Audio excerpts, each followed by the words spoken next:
ایک بہت بڑا مسئلہ جو آج کل ہم اپنی بحثیت قوم چشتی صاحب فیس کر رہے ہیں وہ یہ کہ مثال دے رہا ہوں، مثال دے کے سمجھاتا ہوں تاکہ تھوڑی سی تمہید بن جائے کہ ہم نے ہمیشہ سے سنا کہ علماء جو ہیں وہ علماء حق بھی ہوتے ہیں اور علماء سو بھی ہوتے ہیں۔ اب زندگی گزر گئی، آج تک کسی نے بتایا ہی نہیں کہ علماء سو کون سے والے ہیں۔ ہر کوئی حق ہی ہے، تو پھر سو کا لفظ کس نے ایجاد کیا ہوگا؟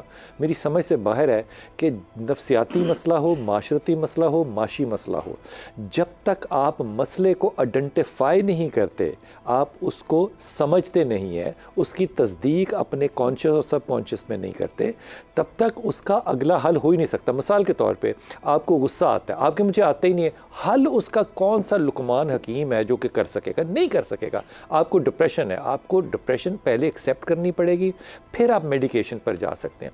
لیکن ہمارے ہاں ابھی تک میرے خیال میں ماشاء اللہ تعالیٰ 76 ایئر آ گیا پاکستان کا، ہم ابھی تک مذہبی طور پہ اس بات کو قبول ہی نہیں کر پا رہے کہ ہمارے اندر ایک تشدد پسندی ہے اور وہ بغیر سوچے سمجھے ہے۔ اس کا ایک بہت بڑا اگزامپل جو ہے وہ آپ کو سیالکوٹ میں نظر آیا، آپ کو اس کا بہت بڑا اور وہ شرمندگی ابھی ختم نہیں ہوئی تھی، یقین کیجئے اتنی شرمندگی تھی کہ آپ سوچ نہیں سکتے۔ اب وہ جڑاوالا کا واقعہ جو ہے وہ پیش آ گیا، جو ان کی آگے کیا کہنا چاہیے انویسٹیگیشن ہوتی ہے، پتہ چلتا ہے کہ جناب ہمارے جھوٹ پکڑے جا رہے ہیں، وہ کمال بات ہے، وجوہات ایسی نکلتی ہیں جو کہ پبلکلی انسان ڈسکس ہی نہیں کر سکتا۔ لیکن مجھے لگتا ہے کہ یہ مسائل نہیں ہے، میں مسائل کو مسائل تو سمجھتا ہوں، لیکن یہ مسائل نہیں ہے۔ اصل مسئلہ یہ ہے کہ ہم اس بات کو ریکگنائز نہیں کر رہے کہ ہم اپنے ان اداروں کو، ہم اپنے ان لوگوں کو، ہم اپنے ان جگہوں کو عدم برداشت کا منبع سمجھتے ہی نہیں ہیں، ہم اس کو انفرادی سمجھتے ہیں۔ میں صحیح کہہ رہا ہوں؟ 1 منٹ کا موقع دیجیے، ہم بڑے مذہبی تو بنتے ہیں، ایسے معاملات میں قرآن جیسی رہنمائی جب ہمارے پاس موجود ہے، قرآن فرماتا ہے وَقَانَ الْإِنسَانَ شَيْءٍ عُجُولًا، انسان بڑا جلد باز ہے، تو اس سے بچنے اب پتہ چل گیا کہ اگر کوئی ایسا واقعہ ہو جائے، جلد بازی شیطان کا کام ہے، تو اس سے پہلے کوئی ڈیسیجن لینے سے پہلے، ریئیکشن کرنے سے پہلے آپ جلد بازی سے بچیں۔ پھر قرآن فرما رہا ہے وَقَانَ الْإِنسَانَ شَيْءٍ زیادہ جھگڑالو ہے، لڑاکا ہے، ٹیمپرامنٹ کی کمی ہے۔ قرآن جب فرما رہا ہے تو پھر سوچ سمجھ کر آپ ریئیکٹ کریں، سوچ سمجھ کر تحقیق کرنے کے بعد کوئی بات جو ہے نا وہ میرے ذہن سے نکل نہ جائے۔ لیاقت مجھے ایک لمحہ دیجیے گا، جیسے کوئی کہتا ہے نا کہ اجر ثواب ملتا رہے، اپنے ماں باپ کے لیے آپ نلکا لگا دے تو اجر ثواب ملتا رہتا ہے، اسی طرح جو گناہ کا کام آپ کر لیتے ہیں نا اس کا بھی گناہ آپ کو ملتا رہے گا۔ یہ قبر میں جانے کے بعد حساب ختم نہیں ہو گیا۔ جو غلط کام کر کے جائیں گے، مثال کے طور پہ آپ نے غلط میسج شیئر کر لیا، اگر آپ کے مرنے کے بعد وہ میسج شیئر ہوتا رہے گا نا تو یقین کیجئے وہ قبر آسان نہیں ہوگی۔ خدا کے واسطے علماء اکرام سے درخواست کروں گا، اور منڈے والے دن انشاءاللہ اس پہ پروگرام بھی کریں گے کہ اپنے آپ کو ریکگنائز کریں، پھر پہلا قدم اٹھے گا۔ 76 سالوں میں قدم نہیں ہم اٹھا سکے، اب دعا ہے۔ جی السلام علیکم کالر لیاقت۔ جی وعلیکم السلام جناب علی۔ جی ایسا ہے، میرا ایک دوست ہے محمد ارشد نام ہے اس کا، والد کا نام محمد اشرف ہے۔ محمد ارشد کا والد ہے محمد اشرف جی، اور والدہ کا نام بشیرہ بی بی ہے۔ اچھا، اصل میں یہ بیمار رہتا ہے اور کمزور سا ہے، تو اس کے لیے کچھ کیا بیمار کیا ہے ارشد بیٹا بتانا ذرا؟ کمزور سا رہتا ہے، بس ایسے ہی کبھی کچھ ہوتا رہتا ہے۔ کبھی کچھ سے کیا مطلب ہے؟ اکثر بیمار، بخار وغیرہ رہتا ہے یا جوڑ درد کرتے رہتے ہیں، اس طرح کا معاملہ تھا اس۔ کتنی عمر ہے ارشد؟ تقریباً 28 سال ہے۔ میرڈ ہے؟ میرڈ تھا، پھر اب طلاق ہو گئی ہے۔ اچھا، میں اس کے دو معاملات جو ہیں نا، اب میرے خیال میں یہ جو معاملہ ہے اس کو میرا ذاتی یہ خیال ہے، میں کیونکہ ڈاکٹر نہیں ہوں اس لیے میں بات کو بہت ہی احتیاط سے اور ڈر کے کہتا ہوں کیونکہ کوئی بھی آبزرویشن آ سکتی ہے۔ اس کا لیول آف سٹریس اور انگزائٹی بہت زیادہ ہے، اس لیے مجھے لگتا ہے کہ اس کے اندر IBS کا بہت شدید پرابلم ہے، جس کی وجہ سے اس کی جو بڑی آنت ہے اس کے اندر سوزش ہوگی اگر یہ اپنا ڈائگنوز کروائے گا، لیکن کروائے، اور معدہ اس کا جو ہے وہ بہت کمزور ہے۔ آنے والے وقت میں جو 2-3 چیزیں پروڈیوس ہو سکتی ہیں ان میں ایک IBS اریٹیبل باؤل سنڈروم، دوسرا اس کو آرتھرائٹس کی طرف یہ معاملہ جا سکتا ہے کیونکہ سٹریس بہت لینے والا ہے۔ اگر تو علاج کروانا چاہے تو ضرور کروائے، IBS کا کروا لے گا، آرتھرائٹس بھی ڈیلے ہو جائے گا۔ اس کی ایج نہیں ہے کہ اس کو اس طرح کی چیزیں ہوں، لیکن اگلا کام جو ہے وہ کڈنیز کا ہے کہ وہ کڈنیز کے اوپر بھی اس کا افیکٹ آئے گا۔ یہ احتیاط کرنی چاہیے۔ صحیح رہنے کے لیے ذہنی طور پہ میڈیکل ٹریٹمنٹ الگ پیرلل کرانی چاہیے. صحیح رہنے کے لیے اس کو آیت کریمہ کی لا الہ الا انت سبحانک انی کنت من الظالمین اور لا حول ولا قوت الا باللہ، یہ 2 تسبیحات جو ہیں یہ 24/7 اگر سو نہیں رہا تو ہر وقت پڑھے، اور خاص طور پہ آیت کریمہ اپنے پیٹ پہ اپنی ناف پہ ہاتھ رکھ کے پڑھے. جی السلام علیکم عارفہ. السلام علیکم. آصفہ جی میرا بیٹا. جی السلام علیکم سر. وعلیکم السلام.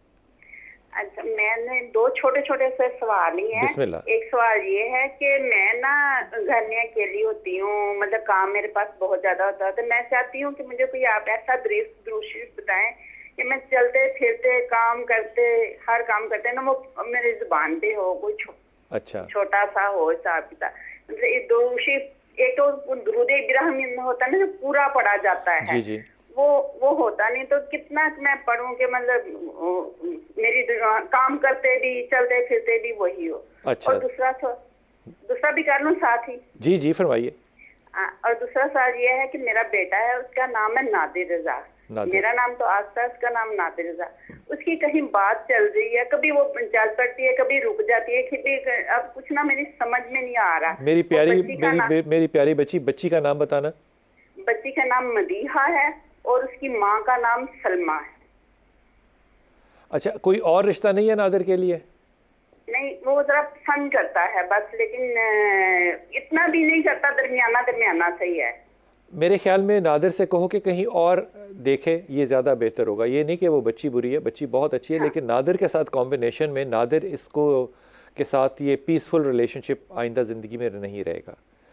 نادر کی طرف سے ہوگا، پیسفل ریلیشن نہیں ہوگا. نہیں بالکل الٹی بات ہے یہ. سو یہ بات تو ہے. چشتی صاحب چلتے پھرتے کیا پڑھے؟ کیا وضو بھی ضروری ہے؟ کیونکہ میرے خیال میں بہن جو نہیں کہہ پا رہی وہ یہ کہ چلتے پھرتے گھر میں پاک نہ جب کوئی پاک چیز یاد ہو جائے اور درود پاک ہو تو یاد کوئی بھی چیز ہو جائے تو اس کے لیے وضو ضروری نہیں ہے، خواہ وہ قرآن ہی کیوں نہ ہو. لیکن اگر ہماری بہن یہ پروگرام اکثر دیکھتی رہتی ہیں تو پھر درود پوچھ رہی ہیں، تو کبھی آپ نے ابتدائیہ سنا ہو اللہم صلی علی محمد وعلی آل محمد، چھوٹا سا درود ہے اور خوبصورت ہے اور کمپلیٹ ہے. آپ یہ بھی پڑھ لیں تو یہ بھی اللہ کے نبی اور ان کی آل پر سلامتی اور درود ہے صلی اللہ علیہ وآلہ وسلم. یہ بھی پڑھا جا سکتا ہے، یہ سب سے چھوٹا ہے. لیکن صلی اللہ علیہ اس کے ساتھ وہ آل کا ذکر ضرور کرنا ہے. بعض لوگ ایسے بھی کرتے ہیں صلی اللہ علیہ وسلم، ایسا نہیں، صلی اللہ علیہ وسلم پھر پورا ہوگا کیونکہ آل ساتھ میں ہوگی. پہلے بیت پہ آپ نے درود پڑھنا ہے، آل ہوگی تو مزہ. چلتے پھرتے پڑھیے سب سے اچھا ہے. اور اپنے سٹریس کو کم کرنے کے لیے نا عرفہ وہ لاحول کی تسبیح پڑھا کریں، لا حول ولا قوت الا باللہ، یہاں تک بس. جی السلام علیکم بیٹا. جی انم گجرانوالا. وعلیکم السلام. جی السلام علیکم. وعلیکم السلام. جی سر میں انم بات کر رہی ہوں. سر میں گجرانوالا سے بات کر رہی ہوں، اور میرا جو سسرال ہے، میں رہتی گجرانوالا میں ہوں، اور جو میرا سسرال ہے وہ گجرات ہے. اچھا. تو سر میں بڑے عرصے سے اپنے ساتھ یہ کنڈیشن نوٹس کر رہی ہوں کہ میں جیسے ہی ٹریول کرتی ہوں اپنے سسرال کی طرف جاتی ہوں تو میرے جسم پہ عجیب سے نیلے سے نشان پڑ جاتے ہیں، خارش بھی ہوتی ہے، کبھی کبھی درد بھی محسوس ہوتا ہے. تو میں نے ڈاکٹر کو دکھایا، انہوں نے کبھی کوئی دوائی دے دینی، کبھی کوئی کچھ دے دیا، اور میں وقتی آرام بھی آ جاتا تھا.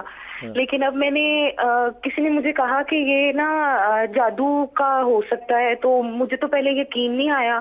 پھر میں گئی کسی کے کہنے پہ کہیں تو انہوں نے کہا کہ جی آپ پہ جادو ہی ہے. تو میں آپ سے پوچھنا چاہ رہی ہوں کہ کیا ایسا کوئی ہوتا ہے، علامات ہوتی ہیں ایسی کہ جسم پہ دھبے پڑ جائیں، خارش ہو جائے، یا کوئی بھی ایسی چیز جو آپ کے ساتھ ہو جائے ایسے؟